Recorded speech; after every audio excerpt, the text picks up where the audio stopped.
This conference will now be recorded. Okay, so now today we are going to start with a new chapter. We finished gallbladder last time.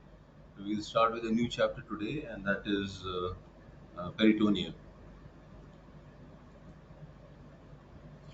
So this is just the disclosures and acknowledgements as usual for these lectures because we have picked up a lot of material from the internet, a number of papers, a number of books.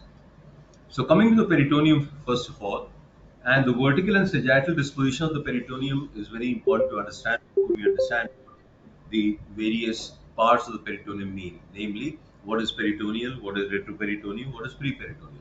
So just to give you an analogy, if you have a balloon, right? You have a balloon and you try to push your hand inside the balloon from outside. So your hand gets enveloped inside the balloon. You really can't enter the cavity of the balloon. Agreed? So it is just similar in a peritoneal. The peritoneal cavity is a balloon and the various structures lying inside the abdomen, they are pushing into the cavity, and so they are never part of the cavity. They'll be enclosed by the layer of the peritoneum, and that is what intraperitoneal and retroperitoneal mean. So when you're pushing your hand inside, you say your fist goes into the balloon and the whole of the fist and your hand gets enveloped inside the balloon with one of the wall, but you're never entering the cavity. So similarly, out here, what is happening is that this peritoneal balloon, we'll think of it as a balloon, is being invaginated, is being pushed inside by various structures. See here, these are various structure pushing in. So what is really happening is that this whole thing is layering these layers. They are never breaching the peritoneal membrane as such, right? So the part which is going to envelop the organs would be known as the visceral peritoneum, and the part which remains as the inner lining of the abdominal wall would be known as the parietal peritoneum. So these are all structures which have pushed into this peritoneal balloon to form what is known as the intraperitoneal organs, which will be enveloped on all sides by the peritoneal layer, but never breaching the peritoneal layer. Much more clear in this sagittal section. See here, you can see this layer, the red layer. So it's never being breached. These organs are pushing it inside. They're pushing this layer inside, and the part which then envelops these organs, like the stomach, the spleen, and part of the kidney, this is all basically would be known as the visceral peritoneum, and this part will be known as the parietal peritoneum. So this just to give you a coronal and a sagittal, a vertical and a sagittal disposition of the peritoneum to make you understand much better. So this red cavity that you see out here is the omental bursa, or what is known as the basic peritoneal cavity, and the is the lesser omentum, will lead to the lesser sac formation. So the greater sac and the lesser sac. So we have got two parts to the sac of the balloon, the peritoneal balloon, and that is number one is the omental bursa, and the other is the lesser sac bursa. Okay, so this probably gives you. So now these organs. Now look here. These organs which are lying posteriorly, they are lying posterior to the peritoneum. Nowhere are they being enveloped, and that is why they would be known as the retroperitoneum. So this would become the preperitoneal, what is lying in front of the peritoneum. This becomes the intraperitoneal, and this becomes the preperitoneal. So this gives you a better, clearer idea. Similarly, here in the sagittal section, this becomes the preperitoneal, this becomes the intraperitoneal, and this becomes the retroperitoneal. And that's why we say that the major vessels and the kidneys are retroperitoneal structures, as are some parts of the intestine, which we already know, and we'll be talking about that in the further slides. Now, just a few anatomical details which are important, and you should remember them. The surface area is equal to the surface area of the skin, roughly in the region of 1.7 to 2 meters square. It has got two layers. I just now told you, visceral and parietal. Now, normally the fluid inside the peritoneum has been variously cited as 50 to 100 ml, but we'll take it as 50 ml. So, less than 50 ml of free fluid in the peritoneal cavity, which is very important to keep it lubricated. It's occupied and traversed by 11 main ligaments and mesenteries, which demarcate 9 intercommunicating compartments and direct the flow of the peritoneal fluid in a particular direction. Now, what are these ligaments? If you look here, these are basically nothing but peritoneal folds. So, this peritoneum, which we just were talking about, which were being pushed inside, which we compared with the fist pushing inside the balloon. So what is pushing inside is also giving rise to layering of these layers in the form of ligaments, in the form of mesentery, in the form of omentum, right? So the number of peritoneal folds which are there because the organs pushing inside have been labeled as organ-wise ligaments, organ-wise mesenteries. The specific mesentery that we know are the small bowel mesentery, the mesentery of the transverse colon and the sigmoid colon, and the omentum lesser and greater omentum. There's a very high degree of capillarization. That basically means it's got a very good blood supply and relatively high blood flow in the region of 100 to 150 ml per minute in adults. It varies from 50 to 150 in children, right? So this is basically adult figure. The thickness of the peritoneum is again important. Average is about 70 to 130 micrometers, and it's got a number of pores of various sizes. So that is basically an overview of the anatomical details of the peritoneal cavity. The nerve supply, we all know the parietal peritoneum is somatic, the visceral peritoneum is autonomic. And the visceral pain is felt in the corresponding dermatome. And that's why if you have an epigastric pain, you're basically looking at those structures which are arising from the foregut. That is the stomach, the duodenum, and the biliary channel. If you have a periumbilical pain, you're suspecting intraabdominal pathology, you're probably looking at a midgut derivative pathology. Like, for example, duodenum up to the right colon at the junction of the right two-third transverse colon and the left one-third transverse colon. Okay. If you've got hypogastric pain, then looking at a midgut pathology, you're looking at a hindgut pathology, which is the transverse colon, the lateral part, the left lateral part, and the left colon and the rectum. So that is the reflection or the pain being felt in the same somatic dermatome as is being supplied by the autonomic, right? When you have a somatovisceral pain, so you've got a midgut pain. Let's say you've got appendicitis, right? A part of the midgut derivative. So you got appendicitis. Now, until it is only pure appendicitis, visceral peritoneum has been inflamed, you're feeling the pain in the periumbilical region. It's very difficult. But once that inflammation touches the parietal peritoneum, the pain shifts to where? The right iliac fossa. Why does it shift to the right iliac fossa? Because then it becomes a somatovisceral pain.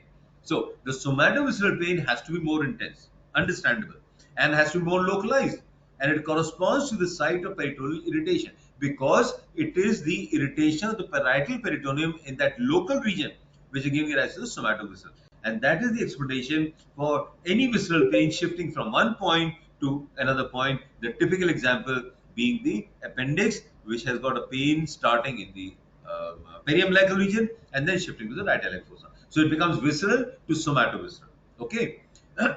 So sorry. The blood supply of the peritoneum is parietal peritoneum receives blood from the abdominal wall vasculature because lining the inner layer of the vasculature abdominal wall, including the iliac from lower down, the lumbar, epigastric, and intercostal arteries. The venous drainage goes to where? Inferior. The visceral peritoneum, on the other hand, receives supply from the superior and inferior mesenteric arteries. If you look at the total peritoneal blood flow, I just now told you 100, 150 ml in adult children. If you look at the in children, it's 50 to 150 ml. Somebody मैंने switched गोटो off the मीट mic. लगाया मैंने गोटो खोला Somebody got the mic on. Kindly close the mic, please. Switch it off. If you look at the lymphatics of the यही तो abdomen, है go to meeting ये खोला है kindly ये switch off your mic, please. खोला मैंने Somebody's got the mic on. If you look at the lymphatics of the peritoneum, then ये the drainage of the ये peritoneal cavity is accomplished by the primarily by the lymphatic उससे system. खुलेगा That's the major channel for drainage from the peritoneal cavity, right? The subdiaphragmatic lymphatic system is responsible for almost 70 to 80% डेढ़ of the minute lymphatic from the peritoneal cavity, right? Remember, so the major part of the lymphatic drainage is here in the subdiaphragmatic part, right? And it serves a pathway for removal of foreign substances and macromolecules. See here, that's how it gets absorbed. अगर When you दो talk दो about लोगों का absorbed, cut जाता you got the epithelium, you got the basal layer, you got the submucosal. And from here, you have the absorption of the macro particles and the debris which goes to the stoma into the submucosal. जब भी In a similar patient undergoing peritoneal dialysis. Now, the peritoneal anatomy becomes all the more important these times, recent times. Why? Because peritoneal dialysis becoming an accepted form of treatment of chronic kidney failure. So we have to understand this peritoneum much better. So if you look at the stable patient undergoing peritoneal dialysis, the rate of lymphatic flow varies from 7 to 20 ml per hour with a total fluid loss about 6 to 9 feet from the heart, right? Now, where does the lymphatic ultimately drain? Because now we know that it's draining from the sub mesothelial. We got the lymphatic channel. Where is it going to drain? The celiac, superior mesenteric, and periportal lymph nodes first. From there, then it ascends up into the thorax through the thoracic cavity and the mediastinal lymph nodes, right? Now, when you are going in for a resection of the visceral lymphatic, what does resection of visceral lymphatic mean? A bowel resection. Suppose you're doing a bowel resection. You got gangrene of the bowel, you've done a bowel resection and anastomosis. So what you resected along with the bowel? You resected the visceral peritoneum. So interrupting the lymphatics of the visceral peritoneum. So when visceral peritoneum gets interrupted, gets resected, then it diverts the peritoneal blood lymph flow not to these lymph nodes lying out here, but directly through the diaphragmatic and the anterior chest wall lymphatics into the thoracic cavity, right? So that is the lymphatics, which is an important part of the drainage of the peritoneum. Now, coming to the basic structure, it has to be understood very clearly. So, you got one layer, thick mesothelial layer. There's one layer, thick mesothelial layer with a lot of microvilli, and it has got the glycocalyx at the top, right? So, these are the tight junctions, and desmosomes are nothing but proteins which are forming the junctions in between the epithelial cells. That is what the desmosome is. And there are gaps in the junctions. And why? Because these gaps are areas from where the absorption occurs. These gaps may be very large, may be very small, right? Now, underneath this is what is known as the submesothelium, which has got a lot of elastic lamina and a lot of blood vessels, lymphatics, and nerve endings. Let's look at it in a better picture. Let's look at this view out here. So what are we looking at? We're looking at the mesothelial layer. We're looking at the elastic layer. There's a whole submesothelium, and this is basically a mesothelial to mesenchymal transition occurring after injury. You're looking at the areas from where the absorption occurs and looking at the antigen presentation. Now, there is a different view to the layers of the peritoneum when we talk about peritoneal dialysis. This view also has to be understood. Now, according to this view, the basic anatomical view has got three layers to the peritoneum: the mesothelial, the basal lamina, and you've got the submesothelium, right? Three layers to it. But when you talk about the peritoneal dialysis, we talk about six layers of the peritoneum. And what are these six layers? We add three layers from the capillary. Because ultimately, what is happening in peritoneal dialysis? In peritoneal dialysis, you're pushing fluid where? You're pushing fluid into the peritoneal cavity, and that fluid is exchanging the basic the substances which were supposed to be excreted through the urine are now being exchanged through the peritoneal membrane. So this membrane now acts like a filter. It is filtering the harmful excreted substance in the urine. So from the peritoneum into the capillary. So the three layers of the capillary gets added. So now it becomes a six-layered peritoneum, which is basically pertinent for peritoneal dialysis. And the three layers added are nothing but starting from outside in, you got the capillary basement membrane, you got the capillary endothelium, and you got a layer over the endothelium known as capillary fluid sheath. Because ultimately the exchange has to occur, the harmful substances are going to go from here into the peritoneal cavity, right? So whatever is to be excreted in the blood, which was supposed to go through the kidney into the urine, is now going from the blood on the capillaries, the blood lying in the capillaries in the submesothelial and into the peritoneal cavity, from where it is getting exchanged with the peritoneal dialysate. So that was the aspect of peritoneal dialysis that we are looking at, right? Now, looking at the histological anatomical details survey further, we got both visceral and peritoneum compose similar distinctive layers. So, much to differentiate between the two. Kindly switch on the mic. Somebody has got a mic.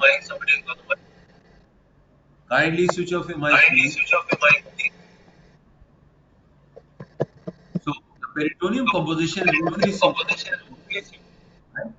Now, what is different is the thickness of the glycocalyx, the submucous elastic lamina, which varies depending upon the site where the peritoneum is. I'll just switch off it and switch it on again, please. Just for a moment. The voice is echoing.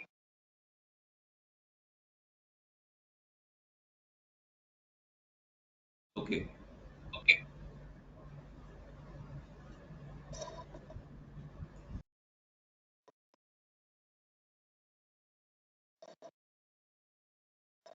So the So glycocalyx, the the glycocalyx, the sub and the elastic and the lamina, elastic lamina, the absent in part of the absent in diaphragm. part of the diaphragm. I think my voice is echoing. Is it? Is it? Is my voice clear? Somebody can tell me that, please.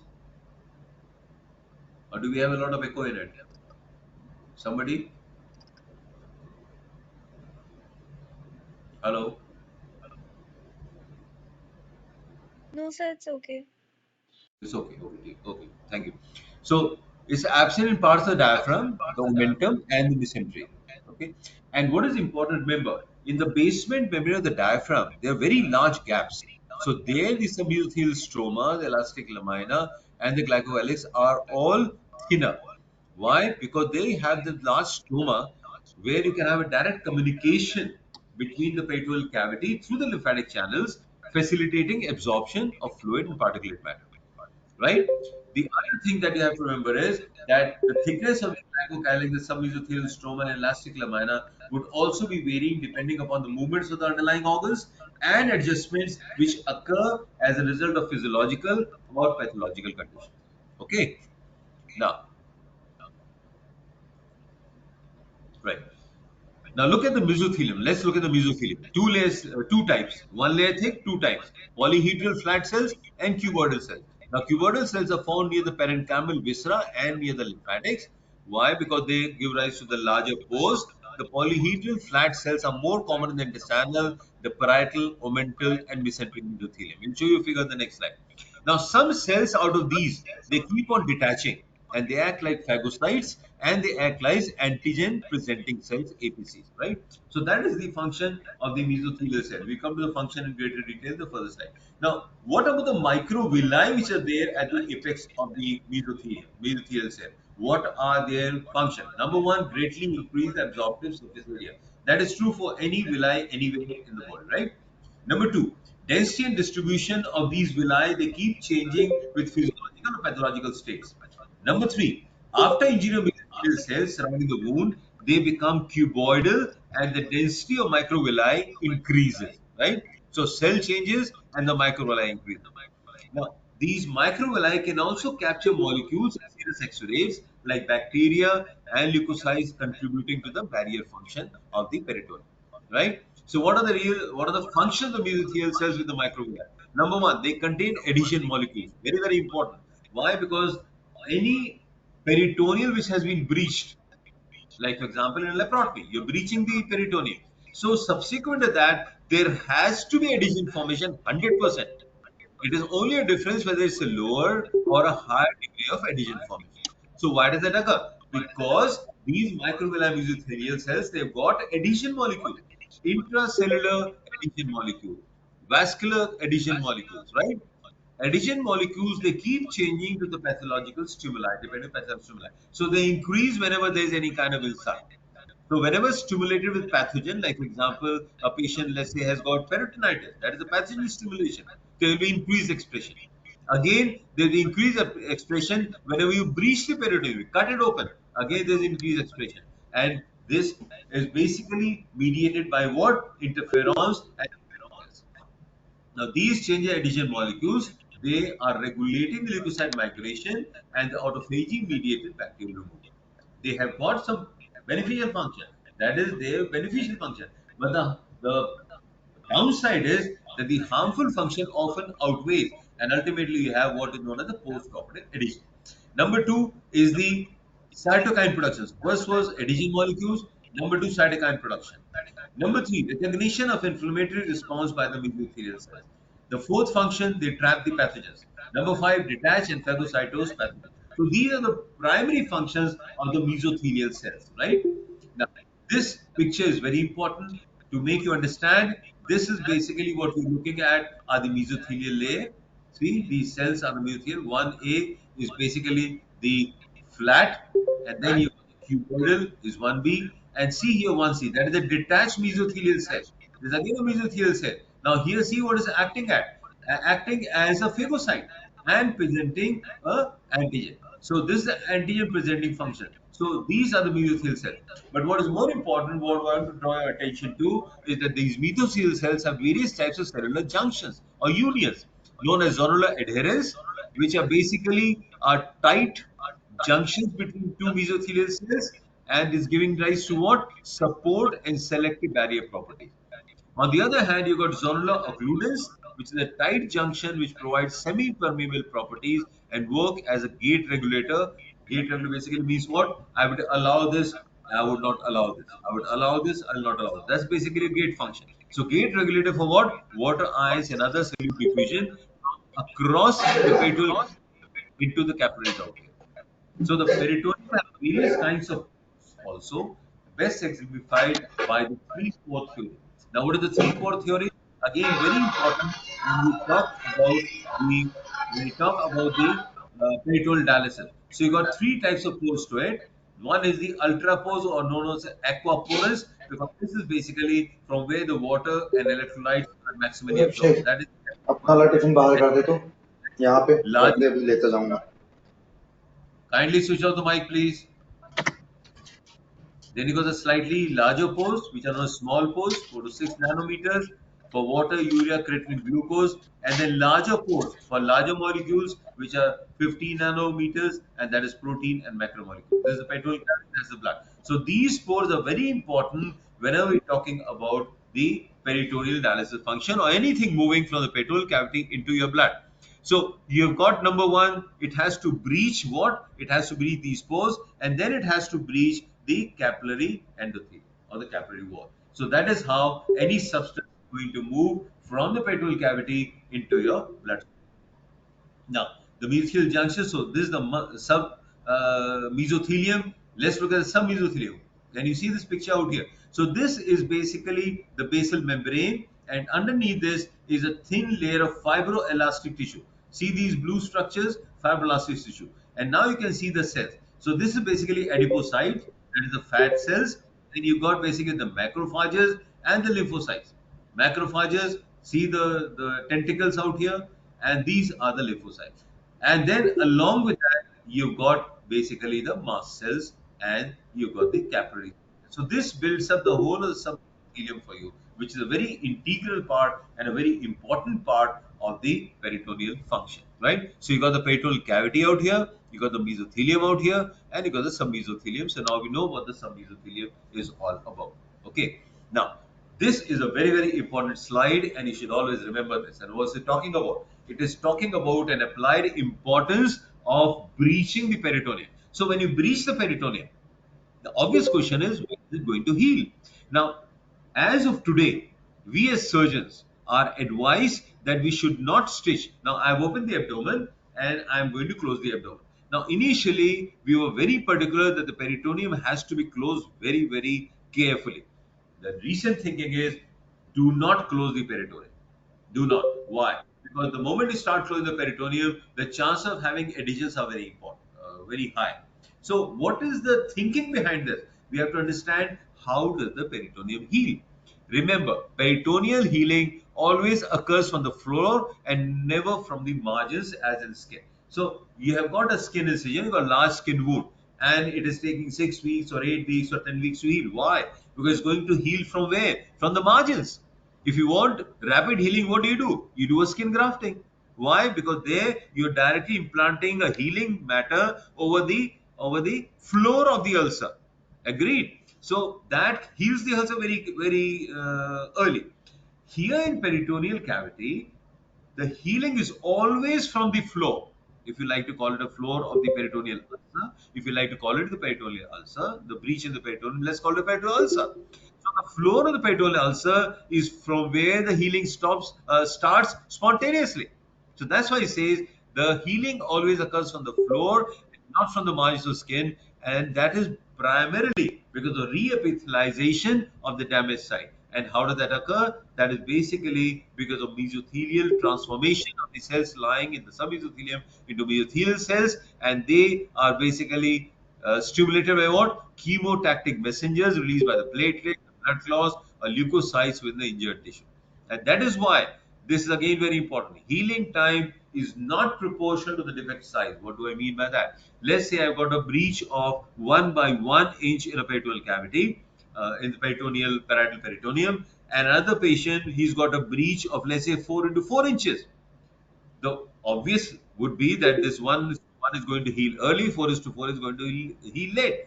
No, the healing time will be absolutely the same. That's why it says healing time is not proportional to the defect size. Whether it's a small defect of the peritoneum, it's a very large defect of the peritoneum, the healing time is exactly the same. And what is the healing time? Complete reepithelialization takes 5 to 7 days to complete.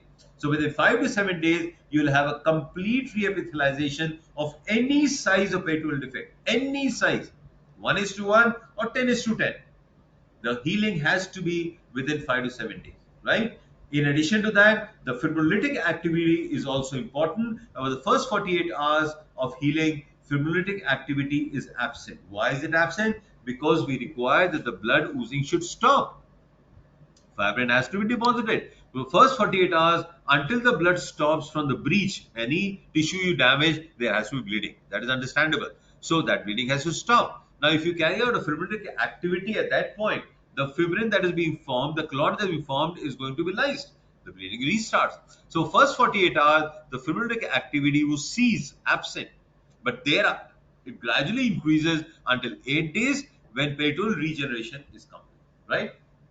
At this time, the activity is much greater than that in normal mesothelium. Remember that. This is very, very important. So, reepithelialization 5 to 7 days, and after that, does it complete? No. Under that, remodeling the collagen, other connective tissue protein continues until a few months. But the 5 to 7 days is important. Why? Because when the breach gets healed, the adhesion formation becomes much less. And that is why what is said is that all adhesions which form within the first week of injury. And that is why if you are going to re-explore, it has got a direct clinical implication.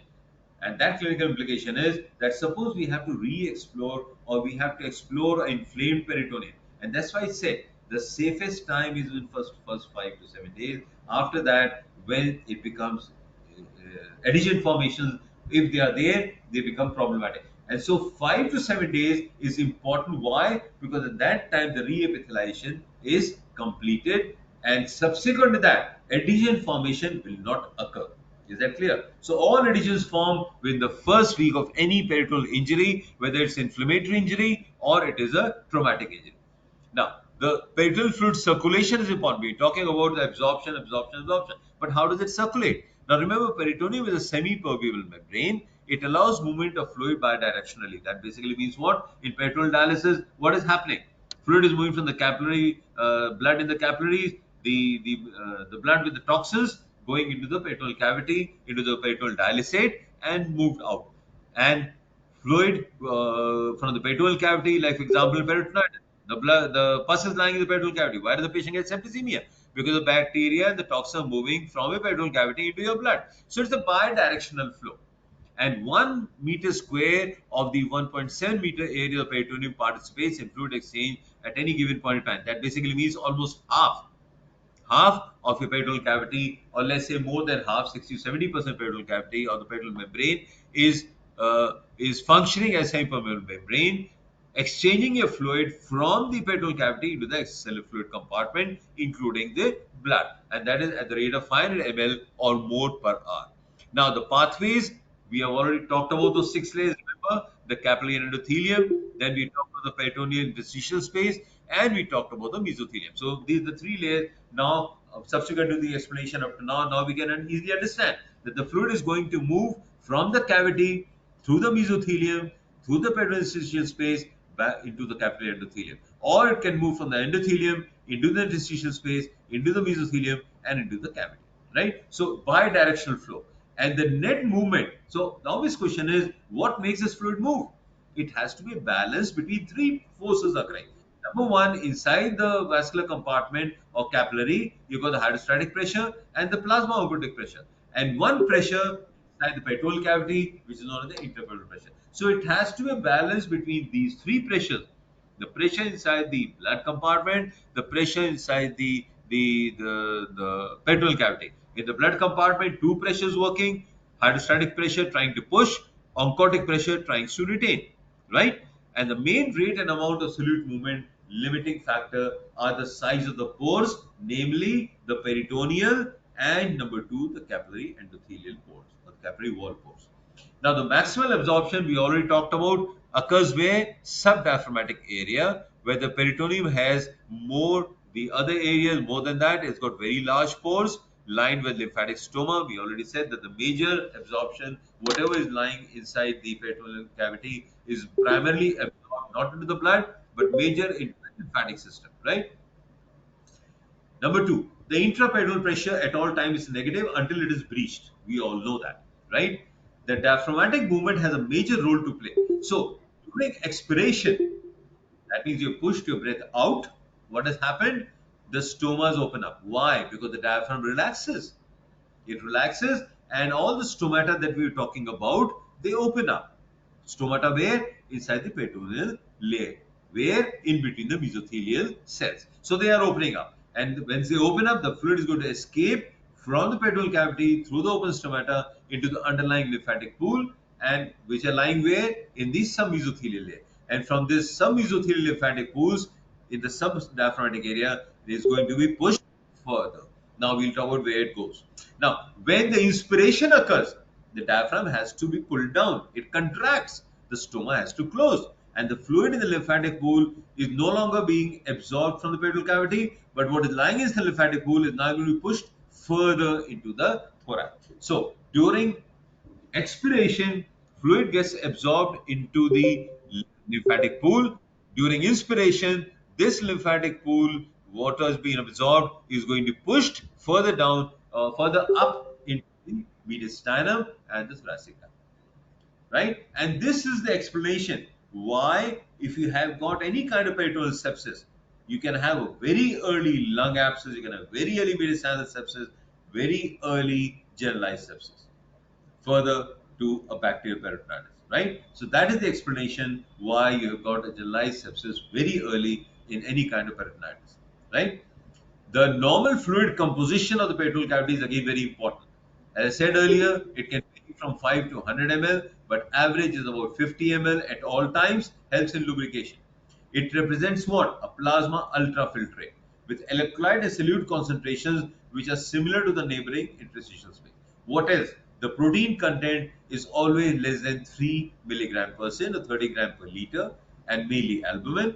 Cellular element inside. So this is basically acidic fluid concentration, right? Cellular element in the fluid, small number desquamated mesothelial cells, a few immune cells, and the reference range is less than 300 per microliter percent, predominantly mononuclear morphology. This is very important, right? Humoral elements are there in this fluid like complements. You got immunoglobulins, you got antimicrobial peptides. All these humoral elements are produced by the mesothelial cells. So together, these humoral and cellular components which are found inside acidic fluid, they make the peritoneal fluid a very good physiological barrier against any kind of infection. So that is the function of a peritoneal fluid. Apart from lubrication, it has also got a protective function. So together, if you look at the physiological functions of peritoneum, you look at the absorptive capacity. We already talked about that. The absorption from the cavity, bidirectional, from the cavity into the endothelium and into the lymphatic pool, two major sites. We are looking at the pinocytotic activity, which is removal of fluid in the mesothelial cells. We look at the phagocytic activity by the macrophages, which allow for clearance of macromolecules. We are looking at the secretory function of the peritoneum, secreting adhesion molecules, inflammation cytokines, protein-rich fluid, immunoglobulins, cells. We are looking at the immune induction function of the peritoneum. We are looking at the fibrinolytic activity of the peritoneum. They get altered, preventing adhesion and tumoral dissemination, transcellular migration, and participation in embryogenesis or the primitive gut are all functions of your peritoneal membrane, right? Now, a very important thing is if your peritoneum gets inflamed, what is going to happen? We have to understand that. The bacteria which is entering your peritoneal cavity rapidly is removed from the cavity through where? The diaphragmatic stoma and lymphatics. We already have said that. We understand that, right? Now these peritoneal macrophages, they release cytokines They release the cytokines, attract leukocytes from vascular compartment, and the peritoneal mast cells, they degranulate, release histamine plus vasoactive substances, and they result in what? The vasodilatation of the peritoneal capillaries, the transfer of proteins into the peritoneal cavity, including complements and immunoglobulins. Why are they required? They're basically required to fight your bacterial infection. These proteins also help in opsonizing the bacteria. The complement cascade gets stimulated. So see what is happening in the peritoneum. The whole of the peritoneal membrane is now reacted to the infection.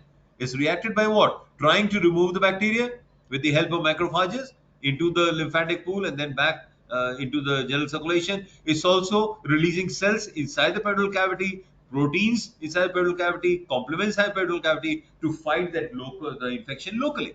All that is happening. What else is happening when the infection occurs? The fibrinolytic activity is decreased. Why? Because we want that fibrin to stop any kind or to localize the infection. So increase activity of inhibitor of plasminogen activator, PAIs, and the resultant production of fibrin. So when you're trying to decrease the fibrinolytic activity, what's going to happen? A lot of fibrin is going to be retained, right? But after all, what happens? Fibrin forms fibrinolytic activity and forms what? The fibrinogen degradation, fibrin degradation products, FDP. So we are trying to retard that. And why do you want to retard that? I want to retard that because that fibrin which is remaining there is going to engulf the bacteria. So what is happening? A number of bacteria may be sequestrated within the fibrin matrix. And if it gets engulfed, the action of the bacteria is going to be limited. And so the systemic dissemination of intraperitoneal infection would be decreased, and that decreases the early mortality from sepsis. See here, retard systemic dissemination of intraperitoneal infection and decrease the early mortality rates from sepsis. That is what is happening in these patients, right? By the same time, it's got a harm, the downside to it. The fibrin, which is going to engulf the sequestrated bacteria, right? If the bacterial concentration is high, then what's going to lead to? It will lead to what? Residual infection and abscess formation, and that is probably the reason why you have residual abscesses post peritonitis, right? At the site of entrapment of these bacteria by the fibrin. So as the fibrin matrix matures, the bacteria within are protected from the host clearing mechanism. And if they're protected from the host clearing mechanism, they would keep on propagating themselves, multiplying, and they would lead toward local abscess formation. So whether this fibrin which has been retained becomes a containment or persistent infection would depend upon the degree of bacterial contamination. A low bacterial contamination tends to get eradicated by this function of decreased fibrinolytic activity, but a high degree of bacterial concentration ultimately leads to persistent. The heavy peritoneal contamination results in severe peritonitis and death as early as within 48 hours because of overwhelming sepsis.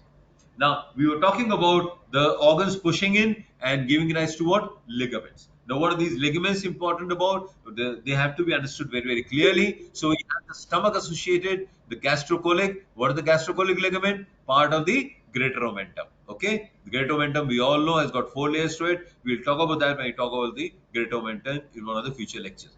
Then you got the splenocolic, the part of the greater omentum which is in between the spleen lying out here and the colon. But more important, the gastrosplenic ligament. See this ligament? That's the gastrosplenic ligament coming here, and then you got the gastrolineal ligament. So the gastrosplenic ligament stretching between the stomach and the spleen lying out here. The gastrophrenic from the stomach to the diaphragm somewhere here. You got the phrenocholic ligament, and you got the splenorenal ligament. So these are basically, so this is the splenorenal ligament. See this part? That is the splenorenal ligament. So these are the ligaments which are associated with the stomach and the spleen. Now let's look at the liver ligaments, which are probably more important. When we talk about the liver ligaments, we talk about between the liver and the dome of the diaphragm, coronary and triangular ligaments on either side. So you got the coronary ligaments and you got the triangular ligaments at the end. So that is basically the representation, the coronary ligaments and the triangular ligaments. See the triangular ligaments here, the right and the left triangular, the two coronary ligaments, and you got the falciform ligament. Now, the liver and the anteabdominal wall, the falciform ligament and ligamentum teres. Ligamentum teres is nothing but the lower edge of the falciform ligament, and it is the remnant of the fetal ductus venosus. And the sickle shaped falciform ligament forms a free margin lower free margin is the ligamentum tertii. And uh, the liver and the stomach, you have the gastrosplenic ligament, and you got the hepatoduodenal ligament, better seen in this figure. See this, the hepatoduodenal part, and there's the hepatogastric ligament, what is known as the lesser omentum. See the free edge of the lesser omentum, you got all the three structures, the common bile duct, the hepatic artery, and behind you got the portal vein. So that is the free edge of the lesser omentum, which is also the part known as the hepatogastric and hepatoduodenal ligament, two parts to the lesser omentum. Right. Now coming to other peritoneal ligaments spaces in lesser sac, this is basically the lesser sac we're talking about. If you look at the reflection, you'll find that behind the lesser omentum. So behind the lesser omentum, if you look at this figure again, behind the lesser omentum, here we have the lesser sac. So this is basically the lesser sac. See this lesser sac? There's the lesser omentum for you. Lesser omentum, the sagittal section. So this is the foramen of Winslow, open out here to the right. The foramen Winslow opens to the right. So from here, you go to the left, from the midline, down left, and here you got the whole of this is the lesser sac, right? Anterior stomach, posterior kidney, that forms the sac for you. So here, this is the lesser sac. So you got the duodenum and you got transverse colon. So this is basically what you're talking about, the ligament between the stomach and the colon. See the part of the greater omentum, omentum major, that is the gastrocolic ligament for you. So from the spleen, we have got these ligaments. So I'm just not going to repeat that. But just remember that these are important. Why? Because you have to understand the applied importance whenever you're operating in this particular area. So understanding these ligaments, understanding these folds is very, very important when you're talking about the peritoneal fold. And more important than that is that these ligaments and folds, they give rise to spaces. And these are 9 potential spaces broadly divided into supra-mesocolic. This is the mesocolon out here. You got supra-mesocolic and infra-mesocolic. And you got the right paracolic, left paracolic, and pelvis. When you talk about the supra-mesocolic and infra-mesocolic, supra-mesocolic, you got the subhepatic underneath the liver. You got the right saprophrenic and left saprophrenic, right? 3 spaces, supra-mesocolic. Infra-mesocolic, got 2. This is the attachment of the small bowel mesentery. See, extending from the left to the right. That is how it extends. We all know that. From the iliacecal junction up to the DJ. So you got the right infra-mesocolic and the left infra-mesocolic. And then you got the 2 paracolic and pelvis spaces. So basically you got 9 potential spaces. And these spaces are important when we talk about the abscesses in the peritoneum, which we'll talk about in one of the future lectures. Right? Now, just a few words about the ascites. Then we'll this is the second part we are going to cover today. Ascites clinically becomes evident only when you have 1.5 liters of fluid in a normally built adult. That varies, very variable depending upon the build of the patient. So if you have a very obese person, even 2 to 3 liters of ascites can be missed out clinically. What are the signs? Number one is the puddle sign, positive even as low as 150 ml of fluid, shifting dullness and bulging flanks when you have more than 500 ml of fluid, and fluid thrill in very tense ascites, right? So we all know what the puddle sign is. We all know what shifting dullness and fluid thrill is. I'm not going to go to the details to explain what these are. These are basically clinical methods. You have to go and look it up if you don't know that. So umbilicus would be usually transversely stretched, especially when you got a huge amount of fluid, what is known as a smiling umbilicus. You got a widened subcostal angle, you got divarication of the recti, you got appearance of adrenal wall hernias, you have cardiac signs in the form of prominent jugular veins, elevated pressure, you may have umbilical nodules, Sister Joseph's nodule, you can have a Burkow's lymph node at the left supraclavicular lymph node, you have to look for Anasaka and pleural effusion, which can be seen in any cardiac region for your ascites or Meek syndrome. So what this really we are trying to say is that whenever you're suspecting ascites in a particular patient, always look for these additional signs which would may or may not be present depending upon 2 things. Number 1, the causative factor of ascites, and number 2, the degree of ascites. So if you got a huge ascites, you may have a widened subcostal angle, divarication of recti, appearance of abdominal hernias. If you the causative, if you got let's say malignancy somewhere, you can have umbilical nodule. If you got a cardiac reason for ascites, you have look for cardiac signs, and so on and so forth. So that is how you look for a patient or examine a patient with ascites. Now, if you look at the causes, the important ones, the portal hypertension, which could be cirrhotic or non-cirrhotic. Cirrhotic portal hypertension is responsible for 85% of all ascites patients. Non-cirrhotic, increased diastolic pressure in the portal system, in the hepatic venous system, especially seen where, like for example, Budd-Chiari syndrome, multiple hepatic metastasis, prehepatic portal vein obstruction, and chronic mesenteric vein thrombosis. These are non-cirrhotic reasons for portal hypertension. And then you've got cardiac causes, the congestive, the constrictive, and the temporal, right? Now, the green shows the important surgical causes: malignancy, multiple hepatic nodules causing portal hypertension, peritoneal metastatic cell seedlings, like for example, also known as carcinomatosis peritonei. What does that give rise to? It leads to release of protein-rich fluid, obstruction of retroperitoneal lymphatics, rupture of lymphatics, and release of chyle in peritoneal metastatic, as also in lymphomas and lymph node metastasis. Right? Lymphatic channels get blocked at the base of mesentery, again in malignant causes like carcinoid and others. The miscellaneous causes are important for us. The biliary peritonitis, a very important cause, especially in gallbladder perforations or in iatrogenic CVD injuries, post surgery. Pancreatic ascites, very important, acute pancreatitis. Chylous ascites, we already said, in malignancy. Then you can have nutritional. When the patient has got a pure nutrition, the albumin is very low, he can have ascites. And you got congenital lymphatic aplasia or hyperplasia, because that basically means that these lymphatic channels that we're talking about, the lymphatic the stomata that we're talking about, do not get drained. Why? Because there are no channels to drain them. So congenital abscess can again give rise to what is known as the lymphatic ascites. Peritoneal inflammation, tubercular, a very, very common cause of surgical ascites, very important to us surgeons. And then myxedema, nephrotic syndrome. Now, among the cirrhotic ascites, it's a marker of poor. So once the patient with cirrhosis gets ascites, it becomes a marker of very poor prognosis. Morbidity is very high. Once you get ascites, your days are limited, and mortality has to occur within 2 to 5 years. The infection increases, the protein loss increases, and spontaneous renal failure, the chance of what is known as the hepatorenal syndrome, occurs very early in these patients. If you got ascites along with cirrhosis, you are doomed. Why? Because you have increased chance of infection, protein loss, spontaneous renal failure, and you are going to die within 2 to 5 years, depending upon the comorbidities associated with your cirrhosis. The causes of ascites and cirrhosis is renal sodium and water retention and post-sinusoidal block, two very important reasons. Now, the renal sodium and water retention occurs because of hemodynamic changes. And what are the hemodynamic changes? In a patient with cirrhosis, the systemic and splenic vasodilation occurs due to imbalance of vasoactive substance with abnormal nitric oxide release in splanchnic circulation, favoring vasodilation. So you have a splanchnic vasodilation in all patients of cirrhosis. Now, if you got splanchnic vasodilation, remember that is one of the areas which are harboring a lot of blood. So if that becomes a capacitance area. So if that capacitance area dilates, what's going to happen?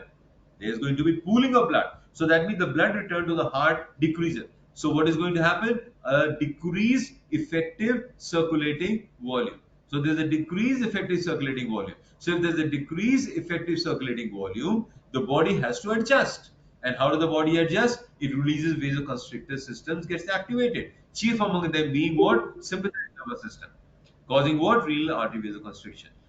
What else? Activation of renin-angiotensin-aldosterone system. What else? Arginine vasopressin or ADH gets activated. So together, these three will lead to what? They will lead to sodium and water absorption. So once sodium water absorption occurs, then this will lead to a formation of cirrhosis, ascites, cirrhotic ascites. So independent of these hemodynamic changes, so these are the primary cause for sodium water retention. But independent of this, hepatic dysfunction also enhances the renal sodium retention through unidentified channels. What is happening, number one, in any patient with cirrhosis is that there has to be ultimate sodium and water retention is occurring in all these patients. Agreed? That's point number one. The second thing which is happening is what is known as the post-sinusoidal block. If you look at the anatomy of the sinusoid, it's very important, very interesting. You see this. This is basically, let's look at this figure. Portal vein, you got the hepatic artery. Now together they become a common pool where? In the sinusoidal lumen. So this is basically a lumen which gets input from the portal vein and gets input from the hepatic artery. So this is the sinusoid. Now, what's lying outside the sinusoid? What is known as the perisinusoidal space. And what is lying in the perisinusoidal space? Stellate cells. These are important cells which are there, which have got important function. We'll talk about those functions just now. Dendritic cells lying inside the perisinusoidal space. And what is adjacent to the perisynaptic space, these are the hepatocytes. So these hepatocytes have got villi, which is enriching, and that is from where they get their nutrition. So the nutrition ultimately is basically the blood which is lying inside which is the mixed blood. Remember, mixed blood, portal and hepatic artery. So this mixed blood filters, that filter supplies the nutrients to the hepatocyte. So that is where the transference is occurring through the endothelial lining of the sinusoidal lumen, and that would ultimately give rise to filtration of fluid into the cells. That is how it moves, right? So these cells are important because they got functions of what? Functions like lymphocytic function, the natural killer cells, and so on and so forth. They got important immune function. So this is basically what we're looking at, and this is the central vein, the hepatic vein. So this is what is known as the central lobule or a hepatic lobule with a central vein, and you've got the portal vein, hepatic artery, and bile duct at the periphery. Right? If you look at the portal lobule, that portal lobule has got portal vein as the center point, and all these as the lateral point. So here we are looking at a liver lobule. Now, let's go further. If you have got a sinusoidal block, say you've got a block out here, what's going to happen? Say I am blocking it here, the flow is from here. If I block it here, what's going to happen? More fluid is going to move where? Into the perisinusoidal space, right? So this is known as the space of Dissay. The space of Dissay is nothing but the perisinusoidal, what we're talking about. So in any sinusoidal block, fluid moves into the space of Dissay increasingly, in increasing amount. So that becomes filled with blood plasma, and the hepatic ciliate cells are here. We just show the ciliate cell. Now, why is the ciliate? I just told you the ciliate cell is the important cell. Why? It is responsible for secretion of extracellular matrix into the space of Dissay. Now, this extracellular matrix is what? It is the connective tissue. These will lead to what? Early event would be that there would be block of these fenestrations. So early event hepatic injury is accompanied by loss of pores known as fenestration of the endothelium cells, triggering what? Triggering loss of balance between the blood flow into the hepatocyte and the link between fibrosis and organ dysfunction. What is really happening is that this stellate cell starts secreting a lot of connective tissue, fibrous tissue. It blocks the fenestra and it leads to fibrosis in the perisinusoidal space, and this fibrosis ultimately extends into the hepatic cell. That is how the injuries are occurring in these patients. So if this imbalance persists, this fibrotic scar, which is started from here, would go into the hepatocyte, and gradually the whole of the hepatocyte would be replaced by what? Fibrous tissue. And this becomes a vascularized fibrous tissue, ultimately leading to what? End stage cirrhosis or hepatocellular carcinoma. So what is happening? This perisinusoidal space will ultimately lead to destruction, let's say, of this part of the hepatic lobule. This becomes fibrous. So more and more of it becomes fibrosis, undergoes fibrosis, and ultimately you have what is known as the macronodular cirrhosis. Let's look at this picture again. So you got these fenestrations, right? There's a central vein, there's a portal, just again the same picture again, hepatic and portal going in, the biliary radicals out here, and these are fenestrations. From here there's movement, perisinusoidal space of Dissay, and there's a deposition of collagen in the wall of sinusoids, block, replacement of hepatocytes, and increase lymphatic fluid into the space of Dissay, and ultimately because the onward block to the central vein is there, so where is this fluid going to go? By normally the sinusoid content would have gone to the central vein, but I am blocking this out here. So where does it go? I am producing more and more of lymphatic fluid. So this ultimately has to go to the lymphatic system, and that occurs just like extravasation of fluid from the liver surface. It's just like, just take an example, you got a towel, dip it in the bucket full of water, and you raise the towel and then you try to wring it out. When you wring the towel, just like the sukhana, what is going to happen? The water is going to pour out from the towel. Similarly, in a patient of cirrhosis of the liver, the fluid, the lymphatic fluid, just keeps on pouring out from the surface, just like a wrung towel. And that is what gives rise to the ascites. Now you know the reason of ascites in a patient with cirrhosis, right? Now, if you look at the acidic fluid analysis, we already talked about this, the in the normal, but what is abnormal? The slight yellow transparent is the normal color. It can be cloudy, more than 5,000 cells per millimeter cube. When in acute bacterial peritonitis, perforative peritonitis, pancreatitis, on the floor. You can have blood being aspirated from the peritoneal cavity. When do you have blood in the acidic fluid? When you have got 20,000 RBCs per microliters required for the bloody color. If because of traumatic aspiration, blood will clot, acidic fluid never clot. That is a very, very important feature. Let me explain this. You do a paracentesis of the abdominal cavity. Why? Because you've got fluid in the abdomen. You're not sure whether it's really ascites or it's a traumatic abdomen. You aspirate, and you aspirate blood. Now, there are two things. Your needle has gone into one of the vessels, let's say the epigastric artery, and you've aspirated blood from there. Or your needle has gone to the peritoneal cavity and you've really aspirated blood from the peritoneal cavity. How do you know? The blood being aspirated from a vessel will immediately clot. A blood being aspirated from the peritoneal cavity never clots, right? Why? Because clotting factor has already been depleted in acidic fluid. So blood in acidic fluid never clots. A traumatic aspiration means a needle inside a vessel, the blood will clot.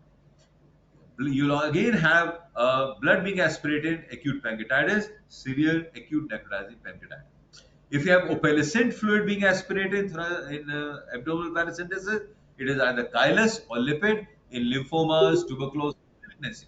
You can have a turbid aspirate if you got pus inside the peritoneal cavity. You can have a greenish aspirate if you got a biliary fluid inside the peritoneal cavity. So really what you're looking at the aspirate from the acidic cavity, and it can give you an idea what's the cause. If you look at the analysis of this fluid and you do a cell count in uncomplicated, remember we said less than 500 cells per millimeter cube, and they are basically non-polymorphonuclear. If you got polymorphonuclear more than 250, because these are mononuclear cells, if you got more than 250 cells of polymorphonuclear, it becomes immediately bacterial peritonitis. If you have increased mononuclear cells more than 500, it becomes tubercular or malignancy. If you have atypical cell, it is malignant. The other thing that you have to look for in the acidic in the ascites is the fluid proteins, albumin total protein concentration, normal 0.3 to 4 gram per deciliter. Protein levels equal or greater than 2.5 to 3 become accurate, but only 56% accuracy. So what I'm saying is that if you do acidic fluid protein estimation, you find more than 5, more than 4, you immediately say accurate. That may be true 56% of the time, rest 44% time it is not true. So what the message goes home is that just based on acidic fluid protein concentration, you cannot differentiate exudate from a transudate. Okay. The third thing is LDH, which is probably more specific. And if you have an acidic fluid to serum LDH ratio of 0.6, that is probably in favor of exudate. We'll just talk about that for the slide. You look at the glucose, you look at the amylase can be raised if you got acute pancreatitis or pseudocyst formation or in any other acute pathology of the abdomen, like for example, a peptic ulceration, perforation, or upper abdominal surgeries, mechanical obstruction. They all give rise to increased amylase in the pancreatic fluid. Remember, we are talking about we're talking about the acetic amylase, not serum amylase. Remember that. This is all acetic estimation. And then ADA, which is a very, very important for tuberculosis, seeing 100% sensitivity and almost equal specificity. Anything more than 40 international units per liter is almost diagnostic of tuberculosis. You just a differentiation between transudate and exudate. If you have a serum to ascites albumin gradient is very important. You minus the serum protein level to ascites albumin level, and if you have more than 1.1, that basically means you have got a higher in the serum. It is transudate. But if you got a higher amount of serum in the higher amount of serum of albumin in the peritoneal cavity, it is exudate. So low peritoneal albumin transudate, high peritoneal albumin exudate, understandable, and that is reflected as a low SAG or high SAAG. Right? The causes are here. I'm not going to repeat these causes. We all know these causes. Just look them up and just note them down. Not right. So exudate versus transudate. If you look at the fluid characteristics, you're looking at a cloudy in exudate. You're looking at clear in transudate. Protein more than 3 gram, less than 3 gram per deciliter. Acidic protein, serum protein more than 0.5, less than 0.5 specific gravity. Cell differentiation, here exudates neutrophils. Here you got mononuclear cells. Glucose equal to serum in a transudate. Here it's less than 60. LDH I told you is more important, and point more than 6 that ratio or less than 0.6 ratio, right? So these are the important figures which help you differentiate between the three. What other analysis acidic fluid can be done? Number one, cytological smears, but the cytological smear for detection of malignancy is only sensitive to 58 to 75%. That basically we're going to miss out on the almost half the patient with malignant ascites. Culture, culture, kindly close your mic. Kindly close your mic. Somebody got the mic on. Kindly close your mic. The culture has a 92% sensitivity for detection of bacteria. Gram stain only 10% sensitive. See this. That's very bad. So when doing gram stain in the acidic fluid, it becomes bad. It doesn't give you anything. It's only 10% sensitive visualizing bacteria. And why? Because for gram stain positivity, you require almost 10,000 bacteria per ml. If you look at spontaneous, kindly switch off your mic, please. So if you look at bacterial peritonitis, spontaneous bacterial peritonitis, we'll talk about what that really means. But if you look at this spontaneous bacterial peritonitis, there's only one organism per ml. So if you look at one organism per ml, how is it going to give you a gram stain positive? It cannot. Why? Because I require 10,000 bacteria per ml to give me a positive bacterial gram stain, right? What about tuberculosis? AFB staining positivity only 3%. See this, 3% tuberculosis. So usually a bad method of trying to decide whether you're looking at a tuberculosis or not. And again, why? Because 5,000 bacilli per ml are required for a positive stain. Here, 10,000 for gram stain, 5,000 for a AFB stain. Culture for tubercular bacilli, 35% positivity. Again, not a very good method.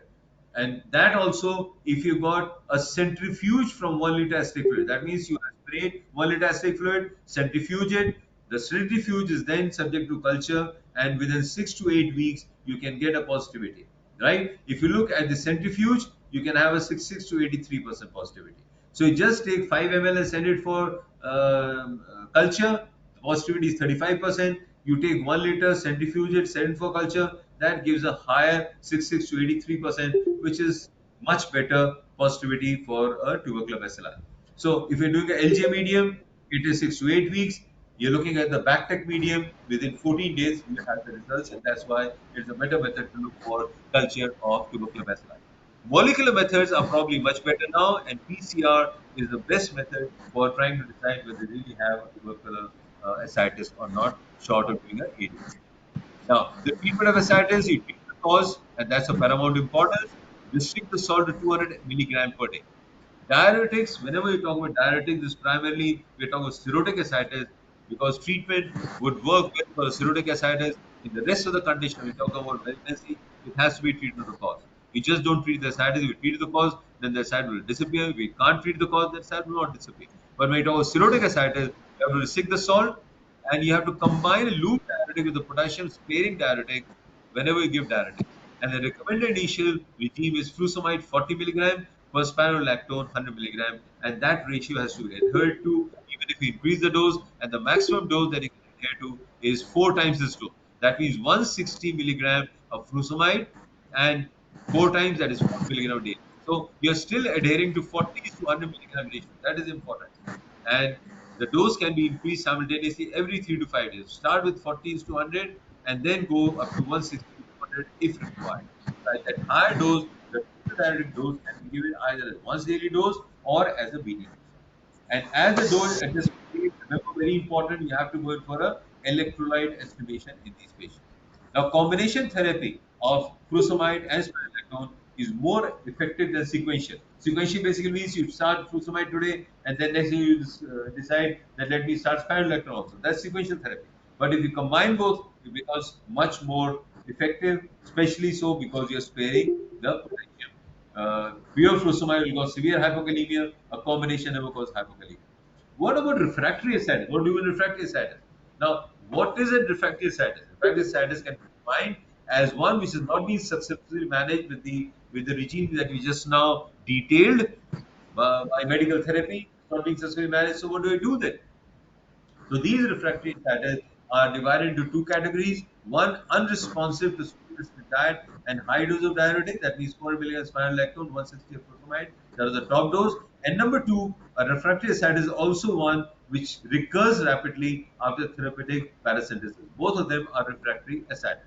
Now, in these cases, with standard medical therapy, 10% of patients would be having refractory ascites. So that means that the treatment that we're carrying out, restricting sodium and maximum dose of 160 to 400, with that, almost 90% patients going to respond, but 10% of them would become refractory ascites. So what are the treatment options available? Only then you go in for paracentesis.